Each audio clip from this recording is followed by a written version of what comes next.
World cup 2023 के लिए पाकिस्तान के स्क्वाड का ऐलान हो चुका है। इसके ऊपर काफ़ी भी बहस भी हो चुकी है कि 3 से 4 ऐसी गलतियां हैं या कम से कम 3 ऐसी गलतियां हैं जो कि नहीं होना चाहिए थी। लेकिन अब आगे बढ़ना है। अब आगे ये है कि पाकिस्तान की जो बेस्ट प्लेइंग 11 है, इन 15 खिलाड़ियों में से वो किन प्लेयर्स पर मुश्तमिल होगी और कारकर्दगी के अतबार से जायज़ा लेंगे।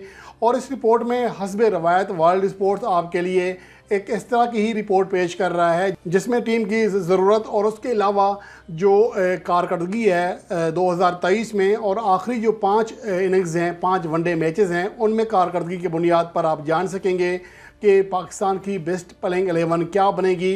तो इसके लिए पहले हम स्क्वाड पर निगाह डाल लेते हैं। उसके बाद इसमें से 15 में से 11 बेस्ट प्लेयर कंडीशंस के अतबार से जो कि नीदरलैंड के ख़िलाफ़ 6 अक्टूबर को मैदान में उतरना चाहिए, उसका हम जायज़ा लेंगे। यहाँ पर पहले बैटर्स की बात कर लेते हैं। पाकिस्तान के पास बैटिंग में बाबर आजम, अब्दुल्ला शफीक, फ़खर जमान, इमाम उल हक और सऊद शकील की सूरत में 5 बैटर्स मौजूद हैं और 4 ऑलराउंडर्स हैं जिनमें शादाब खान, इफ्तिखार अहमद, आगा सलमान और मोहम्मद नवाज़ हैं।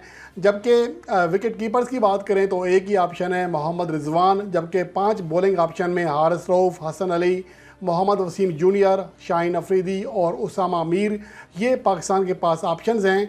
अब यहाँ पर बात कर लेते हैं कि ओपनिंग से बात कर लेते हैं कि फ़खर जमान जिनके ऊपर काफ़ी ज़्यादा तनकीद होती रही, आखिरी मैच में भी वो नाकाम हुए। आखिरी मैच में उन्हें ड्रॉप कर दिया गया था, लेकिन इमाम उल हक की आइन वक्त पे जो इंजरी हुई है उसकी वजह से उन्हें मौका दिया गया, लेकिन इस मौका से भी वो फ़ायदा ना उठा सके। लगातार 10 वनडे मैचेस में वो नाकाम हो चुके हैं। लेकिन अहम चीज़ ये है कि नीदरलैंड के ख़िलाफ़ उनका जो रिकॉर्ड है वो इंतहाई शानदार है। वो पाकिस्तान के वाहिद खिलाड़ी हैं जिन्होंने नीदरलैंड के ख़िलाफ़ सेंचुरी बनाने का एजाज़ पा रखा है। वरना पाकिस्तान और नीदरलैंड के ख़िलाफ़ जो दरमियान जो 6 मैचेस खेले गए हैं उनमें पाकिस्तान का कोई भी दूसरा बैटर सेंचुरी नहीं बना सका। लेकिन इसके बावजूद मेरा ख्याल है कि राइट और लेफ़्ट कम्बिनेशन के साथ पाकिस्तान टीम को जाना चाहिए। इमाम उल हक के साथ अब्दुल्ला शफीक जो कि आखिरी मैच में श्रीलंका के ख़िलाफ़ उम्दा बैटिंग करने में कामयाब रहे थे, उन्हें मौका देना चाहिए। शायद वो क्लिक कर जाएं, जो कि अपनी आखिरी टेस्ट इनिंग्स में डबल सेंचुरी भी बना चुके हैं। तो इस एतबार से देखा जाए तो मेरे ख्याल में जो ओपनिंग होगी वो अब्दुल्ला शफीक और इमाम उल हक करेंगे। और यहाँ पर अगर कारकर्दगी की बात करें, अब्दुल्ला शफीक ने 78 रन बनाए हैं। 2023 में 26 की एवरेज है, एवरेज बड़ी नहीं है। सिर्फ आखिरी मैच में वो क्लिक कर सके थे। 2, 7, 19 और 52 ये उनकी इनिंग्स हैं अब तक जो क्या खेले हैं। वनडे करियर में सिर्फ 4 इनिंग्स खेले हैं। इमाम उल हक ने 40.72 की एवरेज के साथ 448 रन बनाए हैं 2022 में। आखिरी 5 इनिंग्स देखें तो 91, 13, 5, 78 और 9 रन उनके क्रेडिट पर हैं। तो मेरे ख्याल में यही पाकिस्तान के पास ऑप्शन है।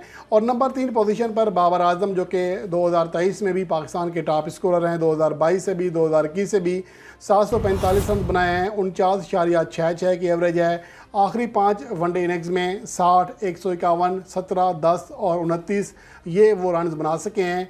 तो ये ओवरऑल उनकी पाकिस्तान की जो टॉप 3 बल्लेबाज हैं ये कंफर्म है। और चौथे नंबर पर मोहम्मद रिजवान जो कि पाकिस्तान के पास दूसरा कोई ऑप्शन ही नहीं है विकेट कीपिंग के तौर पर। और वैसे भी रिजवान की कारकर्दगी बेहतर है। 2023 में पाकिस्तान के दूसरे बेस्ट एवरेज के साथ रन करने वाले बैटर भी हैं।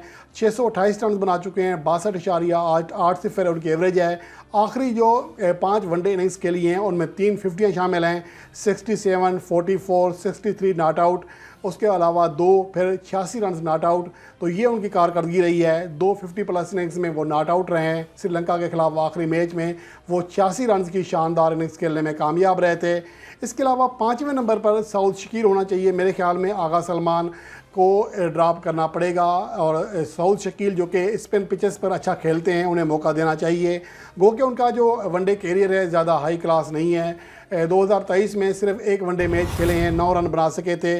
उनकी अगर अब तक की इनिंग्स खेलें 5 ही खेले हैं पूरे वनडे कैरियर में 6 मैचेस में, 6, 5, 56, 3 नॉट आउट, फिर 3 और 9 ये उनके रन्स हैं। तो ओवरऑल उनकी कारकर्दगी इंतहाई मायूस कुन है। उनकी जो 5 वनडे इनिंग्स हैं उनमें सिर्फ एक बार वो अपना स्कोर डबल फिगर में दाखिल कर सके हैं। लेकिन गुज़िश्ता दौरा श्रीलंका में डबल सेंचुरी बनाने की वजह से उन्हें मौका दिया जा सकता है। गो के फॉर्मेट अलग था, लेकिन स्पिन कंडीशन को अच्छा खेलने की वजह से सऊद शकील के साथ कम से कम पहले 2 मैचों में चांस लिया जा सकता है। क्योंकि आगा सलमान भी न्यूजीलैंड के ख़िलाफ़ सीरीज़ में लगातार 2 फिफ्टियाँ बनाने के बाद मुसलसल नाकाम हो रहे हैं, तो इसलिए सऊद शकील को पाकिस्तान की प्लेइंग 11 में रखा गया है। इसके अलावा इफ्तिखार अहमद, उन्हें गो के ऑलराउंडर भी कहा जा सकता है। 2023 में पाकिस्तान की जानिब से सबसे ज़्यादा एवरेज के साथ रन करने वाले खिलाड़ी हैं। 69.60, लगभग 70 रन फ़ी इनिंग्स की शानदार एवरेज के साथ वो 348 रन बना चुके हैं। 94 रन की नाकाबिल शिकस्त इनिंग्स खेली थी न्यूजीलैंड के खिलाफ। उसके बाद वो 30, 17, 109 नॉट आउट, 23 और 48 रन की सूरत में उम्दा बैटिंग कारकर्दगी दिखा चुके हैं। इसलिए उनकी सिलेक्शन पर, उनकी टीम पर कोई सवाल नहीं बनता। इसके अलावा अगर ऑलराउंडर्स की बात करें तो यहाँ पर जो कंपटीशन है वो शादाब खान और मोहम्मद नवाज़ के दरमियान है। अगर बैटिंग कारकर्दगी की बात करें तो किसी हद तक बेहतर हैं शादाब खान, जिन्होंने अफ़गानिस्तान के खिलाफ सीरीज़ में अपनी बैटिंग कारकर्दगी की वजह से man of the match award भी हासिल किया था। तो ओवरऑल ज़्यादा आउट क्लास भी नहीं है, लगभग एवरेज जो है 20 की है, 138 रन बना सके हैं, 104 का स्ट्राइक रेट है। लेकिन इसके मुकाबले में मोहम्मद नवाज़ की जो एवरेज है 19 की है और 30 रन से बड़ी इनिंग्स नहीं खेल सके, 72 रन टोटल बना सके हैं, 102 उनका भी स्ट्राइक रेट है। बॉलिंग में यहाँ पर देखें तो शादाब खान ने रवां साल 11 मैचेस में 13 विकेट हासिल की हैं, जबकि मोहम्मद नवाज़ ने 10 मैचेस में 9 विकेट हासिल की हैं। तो विकेट टेकिंग एबिलिटी के लिहाज से भी शादाब खान को कदरे एज हासिल है। तो इसलिए शादाब खान को पाकिस्तान के ऑलराउंडर के तौर पर 7वें नंबर पर प्लेइंग 11 में शामिल कर रहा हूँ। तो इस लिहाज से उनकी कारकर्दगी देखें तो आखिरी जो बल्कि 2023 में 138 रन बनाए हैं, इसके साथ साथ 13 विकेटें भी हासिल की हैं। अगर उनकी बेस्ट कारकर्दगी देखें बैटिंग में 35 गेंदों पर 48 रन रही आखिरी 5 इनिंग्स में, और उसके अलावा 4-27 उनकी कारकर्दगी रही है। इसके अलावा बॉलर्स में मोहम्मद वसीम जूनियर को इसलिए तरजीह दी जा रही है हसन अली के ऊपर, या हसन अली को वैसे रखा भी जा सकता है। यहाँ पर दो चीज़ें हैं, अगर स्पिन कंडीशन होगी तो ऑलराउंडर दूसरे के तौर पर मोहम्मद नवाज़ को पाकिस्तान की टीम में रखा जाएगा ताकि पाकिस्तान को स्पिनर्स में ज़्यादा मदद मिल सके। लेकिन अगर पिच पर घास है, जैसा कि आईसीसी ने कहा है कि पिच पर घास छोड़ी जाएगी ताकि फास्ट बॉलर्स को मदद मिले, क्योंकि रात में वहाँ ओस पड़ेगी, इसलिए यहाँ पर फिर हसन अली का जो ऑप्शन है वो भी ज़्यादा बेहतर होगा। यानी हसन अली और मोहम्मद नवाज़ के दरमियान टाई रहेगी। स्पिन कंडीशन में मोहम्मद नवाज़, फास्ट कंडीशन में या जहाँ पर फास्ट बॉलिंग को मदद मौजूद होगी वहाँ पर हसन अली खेलेंगे। तो यहाँ पर मोहम्मद वसीम जूनियर को इसलिए रखा है कि उनकी जो कारकर्दगी रही है, ख़ास तौर पर आखिरी जो मैचेस हैं, गो के विकेटों के एतबार से नहीं कह सकते, लेकिन आखिरी मैच के में श्रीलंका के ख़िलाफ़ नाक़िस कारकर्दगी के बावजूद जो उसके पिछले 3 मैचेस थे, 3 से 4 रन फ़ी ओवर के इकनॉमी रेट से उन्होंने विकेटें रन दी हैं, जो कि इंतहाई शानदार कारकर्दगी थी। न्यूजीलैंड के खिलाफ 3.40 की कारकर्दगी दिखाई थी 8.4 ओवर में। अगले मैच में 6 ओवर में सिर्फ वो 24 रन दिए, 1 विकेट हासिल करने में कामयाब रहे। अफ़गानिस्तान के खिलाफ अगले मैच में विकेट नहीं मिली, लेकिन वो 10 ओवर में सिर्फ उन्होंने 35 रन दिए। तो ओवरऑल उनकी जो एक इकनॉमिकल बॉलिंग है वो अच्छी रही है। और इससे पहले जब उन्हें इन और आउट के मसले से 2-4 नहीं किया गया था तो वो विकेटें भी हासिल कर रहे थे। इसलिए मेरे ख्याल में मोहम्मद वसीम जूनियर के साथ जाना पड़ेगा।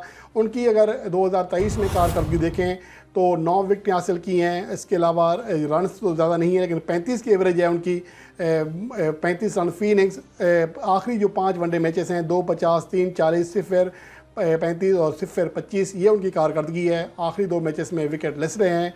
इसके बाद जो अगले नंबर पर आते हैं वो शाहीन अफरीदी हैं। उनकी परफॉर्मेंस पर 2023 में मुश्तरका तौर पर पाकिस्तान के टॉप विकेट टेकर हैं। 24 विकेटें हासिल की हैं 22 के एवरेज के साथ, 2-27, 4-35, 1-42, 1-79 और 2-52 की कारकर्दगी रही है आखिरी 5 वनडे मैचेस में। इसके अलावा हसन अली 2023 में गो के आखिरी कोई मैच नहीं खेले, आखिरी मैच भी 2022 में खेले थे वेस्ट इंडीज़ के खिलाफ। उनकी अगर आखिरी 5 वनडे मैचेस में कारकर्दगी देख लें तो इंग्लैंड के खिलाफ 5-51 की कारकर्दगी के बाद 1-69, 0-56, 0-68, उसके अलावा 2-29, ये उनकी कारकर्दगी रही है।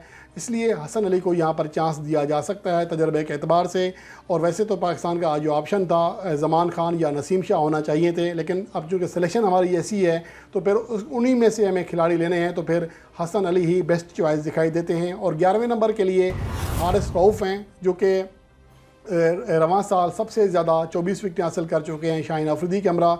23.04 एवरेज रही है, लगभग शाहीन अफरीदी के बराबर एवरेज है। उनकी अगर आखिरी 5 वनडे मैचेस में कारकर्दगी देख लें 0-48, 2-16, 3-58, 4-19 और 0-27, ये उनकी कारकर्दगी रही है।